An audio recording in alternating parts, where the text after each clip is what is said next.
La verdad, yo me incluyo orgullosamente en el gremio de los bien pensados, pero de todas formas hay que ser demasiado inocente para no concluir que en el fútbol se disfraza, se esconde y no se persigue lo suficiente el doping. Pero de que ha habido casos, ha habido casos.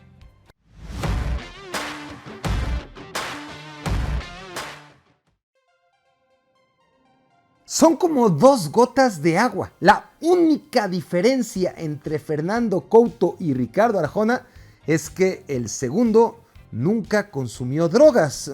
Si lo hubiera hecho, las letras de sus canciones tendrían alguna gracia. Bueno, el defensa central portugués, campeón de liga con Porto, con el Barcelona y con la Lazio, además de subcampeón con Portugal en la traumática Euro 2004, dio positivo en 2001 cuando jugaba en Italia por consumo de esteroides, en concreto nandrolona. Su castigo fue de 9 meses y se redujo a la mitad. Campeón del mundo de la Eurocopa y de la Copa Confederaciones con la selección francesa, el atacante Christophe Dugarry es una leyenda del Bordeaux que justo antes de ganar el Mundial fracasó en el Milan y en el Barcelona. En 1999, Dugarry jugaba en el Olympique Marseille cuando tras un partido de la Liga Francesa, el clásico en contra de Lyon, dio positivo por consumo de nandrolona. Sin embargo, el francés fue absuelto por un error en el procedimiento. El doctor que le hizo el examen no estaba en la lista oficial y gracias a eso, Dugarry se salvó del castigo. Igualito a sus contemporáneos Couto y Dugarry, Frank de Boer también dio positivo por la misma época, también por nandrolona. También se declaró sorprendido de cómo esa sustancia que incrementa la resistencia y la masa muscular llegó a su cuerpo y también logró que le redujeran la sanción inicial de 1 año, que en su caso quedó en 11 semanas. De Boer jugaba en el Barcelona cuando en 2001 se destapó el doping positivo en el examen de un partido de Europa League contra el Celta. La investigación concluyó que el central neerlandés no se dopó conscientemente y que había consumido la sustancia prohibida a través de suplementos alimenticios que habían sido contaminados. De Boer no fue el único defensa central neerlandés sancionado por nandrolona por aquellos tiempos.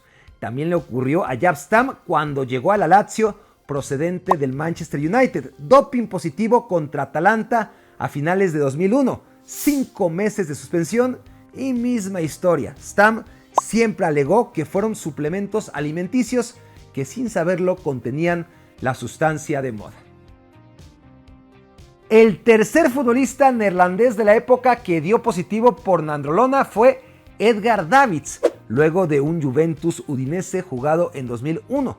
La agencia antidopaje pidió 16 meses de castigo para el mediocampista, pero todo quedó en 5 meses cuando Davids argumentó haber consumido una inocente medicina homeopática. Otro jugador del Barcelona, pero del de Guayaquil, que fue sancionado por doping positivo es Michael Arroyo, mundialista ecuatoriano en 2014 que estaba de vuelta en su país cuando en un examen antidoping efectuado en 2018 le encontraron hidroclorotiazida, un medicamento que funciona como laxante, pero para hacer pipí. Se intuye entonces que Arroyo necesitaba eliminar alguna otra sustancia. Mi apuesta, nandrolona. Digo, ¿cuál si no? Arroyo recibió 1 año de suspensión. Fue el segundo doping de Arroyo porque 11 años antes había sido sancionado durante 6 meses por consumo de marihuana. Salvador Carmona, considerado por muchos el mejor lateral en la historia del fútbol mexicano, fue expulsado de la Copa Confederaciones 2005 junto a su compañero de selección, el menos relevante Aarón Galindo. La sustancia, la misma de siempre, nandrolona. Carmona volvió a las canchas reducida su sanción original de 1 año a 7 meses. Poco después dio positivo otra vez. Apeló la sanción y el TAS, lejos de fallar a su favor, lo sentenció con récord de severidad, suspendido de por vida. Samir Nasri, la mayor joya del fútbol francés generación 1987 junto a Karim Benzema, Fue galardonado como el mejor jugador de su país en 2010 y llegó a integrar el 11 ideal de la Premier League en 2011, esto antes de colapsar. Nasri, atención, no fue sancionado por consumo de nandrolona, sino por inyectarse vitaminas en 2018 cuando jugaba para el Sevilla. La sanción inicial de 6 meses fue revisada y en lugar de resultar reducida como ocurre habitualmente, fue ampliada a 18 meses. Nasri argumenta que estaba de vacaciones en Los Ángeles, se enfermó e inyectó en una clínica que le recomendaron. La suspensión, de hecho, no fue porque le detectaran ninguna sustancia en especial, sino por el método de inyectarse, que está prohibido. En 2004, el entrenador del Chelsea, José Mourinho, vio algo que no le gustó y solicitó que le hicieran un examen antidoping a su propio jugador. Se trataba del delantero rumano Adrian Mutu, que en efecto dio positivo por cocaína y fue suspendido 7 meses por las autoridades inglesas. Cumplida su sanción, Mutu trató de levantar el vuelo en la Juventus y sobre todo se afianzó en la Fiorentina. 6 años después de su primer doping, en un partido de Copa Italia 2010 contra Lazio, Mutu dio positivo otra vez, ahora por sibutramina, un fármaco que inhibe las ganas de comer. Mutu fue inhabilitado 6 meses. Hidroclorotiazida, el diurético que suele utilizarse para evacuar los residuos de otras sustancias, fue lo que encontraron a 2 jugadores de River Plate en 2 distintos partidos de la Copa Libertadores 2017. Uno de ellos era el uruguayo Camilo Mayada, el otro Lucas Martínez Cuarta, actual defensa central de la Fiorentina, que por entonces tenía 21 años. La sanción fue de 7 meses. Ambos jugadores sostienen que solamente tomaron los medicamentos proporcionados por el doctor de River. En Argentina se sospecha que estos 2 futbolistas fueron los que salieron a la luz para tapar el doping de muchos más compañeros. Dile no a las drogas y dile no a las malas costumbres, como por ejemplo no estar suscrito a este canal. Suscríbete ya. Muchísimos cracks se perdieron el Mundial porque su selección no pudo clasificarse. Otros tantos no fueron a Qatar 2022 por capricho de sus entrenadores. Luego están todos los que se ausentaron por lesión. Y al final está Keita Baldé, que no pudo ir con Senegal por doping. El extremo que tuvo sus chispazos en Lazio, Mónaco e Inter de Milán jugaba en el Cagliari cuando su examen salió negativo. Sí, negativo. Pero algo hizo Keita Baldé, nadie explica qué, por lo que fue sancionado 3 meses bajo el argumento de haber roto el protocolo de control antidopaje. Pero bueno, 3 meses no es nada, a menos que te castiguen 2 meses antes de la Copa del Mundo, que fue justo lo que le ocurrió al atacante senegalés. En agosto de 2002, René Higuita debutó a los 36 años recién cumplidos con su nuevo equipo, el Deportivo Pereira. En su primer partido contra Deportivo Cali, Higuita fue sometido a examen antidoping y resultó positivo por consumo de cocaína ingerida días antes para celebrar su cumpleaños. Por tratarse de una droga social consumida sin intención de mejorar su rendimiento deportivo, su sanción fue solamente de 6 partidos.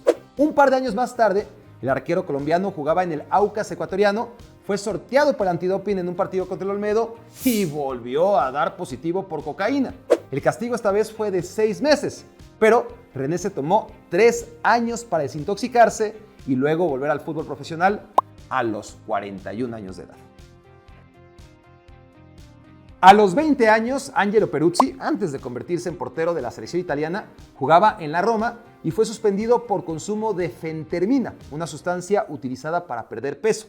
Ocurrió en 1990 y su sanción fue de 1 año. No fue el único. Su compañero Andrea Carnevale, mundialista en Italia 90 y recién llegado del Napoli de Maradona, también fue descubierto. Ambos argumentaron que fue idea de la madre de Peruzzi luego de que los 2 jugadores se atascaran de comida en una celebración. Luego de un partido eliminatorio contra Argentina rumbo a la Copa del Mundo de Rusia 2018, el goleador peruano Paolo Guerrero salió positivo por cocaína e inicialmente fue sentenciado con 1 año de castigo, así que se iba a perder el ansiado regreso de Perú a los mundiales. Sus abogados aseguraron que fue solo un té lo consumido por el ídolo. Un mes antes del mundial, el TAS levantó temporalmente la sanción y Guerrero quedó habilitado para disputar la Copa del Mundo tras 7 meses parado. Después del mundial, el peruano volvió a quedar inhabilitado. A los 41 años, Romario seguía jugando, metiendo goles y dopándose. Bueno, en realidad el histórico goleador jamás había tenido problemas de dopaje cuando en 2007 fue suspendido 4 meses por finasterida, el muy popular tratamiento contra la caída del cabello que está prohibido porque puede a la vez enmascarar el uso de anabolizantes. A los 2 meses, Romario fue absuelto de todo cargo, pero ya tenía una edad en la que el retiro de todos modos era inaplazable. Romario, a los 41 años, había metido 13 goles en 15 partidos. En su caso, los efectos secundarios de Propecia fueron incontinencia de goles. Río Ferdinand, considerado uno de los mejores defensas centrales de los últimos tiempos, fue sancionado 8 meses por escapar de un examen antidoping celebrado en las instalaciones del Manchester United en 2003. Ferdinand juró haberse olvidado del examen y aseguró no haber oído las llamadas telefónicas por estar ocupado haciéndose trencitas en la peluquería. Río, como consecuencia principal, se perdió la Euro 2004, pero continuó su carrera como si nada y hasta fue capitán de la selección inglesa 6 años después del escándalo. El más reciente de los dopings positivos de jugadores famosos fue protagonizado en 2020 por el entonces arquero del Ajax, André Onana, castigado 12 meses, sanción reducida posteriormente a 9. En un control antidopaje del propio Ajax, Onana dio positivo por furosemida, un diurético que el camerunés asegura haber confundido con una aspirina. Si lo que buscaba Onana era quitarse la jaqueca, consumía el medicamento de su esposa. Si es que damos por creíble su explicación, logró justo lo contrario. 9 meses de verdaderos dolores de cabeza por no poder jugar ni entrenar con sus compañeros. Claudio Caniggia, el héroe de la selección argentina en la victoria contra Brasil en Italia 90, fue sometido a un examen antidoping sorpresa en 1993 y el resultado arrojó cocaína.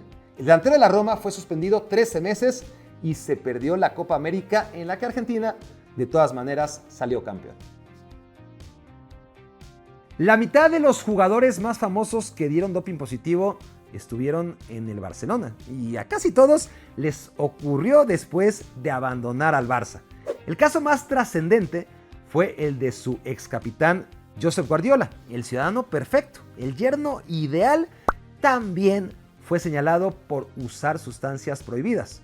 Pep jugaba en el Brescia italiano cuando, como a tantos otros al inicio de la década de los 2000, le encontraron nandrolona en su organismo después de un partido contra el Piacenza. Guardiola fue castigado 4 meses, apeló la decisión y luchó en los tribunales en una batalla legal de 8 años para limpiar su nombre hasta conseguir en 2007 que le absolvieran de todos los cargos. No fue hasta 2009 cuando la justicia italiana por fin exoneró por completo al ya por entonces entrenador del Barça. En 1991, Diego Armando Maradona dio doping positivo por primera vez tras un Napoli-Bari. Spoiler alert, no sería la última. La sustancia encontrada en el análisis fue cocaína. Diego fue suspendido 15 meses, al cabo de los cuales reapareció con el Sevilla. En 1994, Maradona jugó su último partido del Mundial contra Nigeria. Abandonó feliz el campo tomando de la mano a la enfermera que lo llevaba confiado al examen antidoping. Diego dio positivo por consumo de efedrina.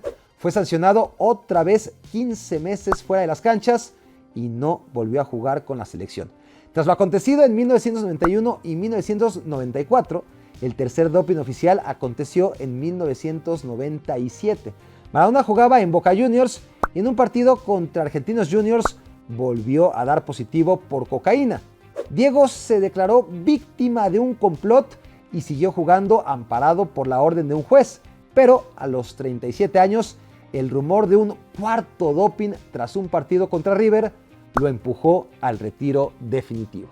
¿Y qué hay de todas las demás trampas que se cometen en el fútbol y que no se persiguen lo suficiente? Por ejemplo, el doping financiero. Bueno, de las mayores trampas no relacionadas con las drogas hablo en este video. Visítenlo, encuentren abajo el link en la descripción de este video y dejen sus comentarios porque los leeré allá, los leeré acá y nos vemos en la próxima entrega.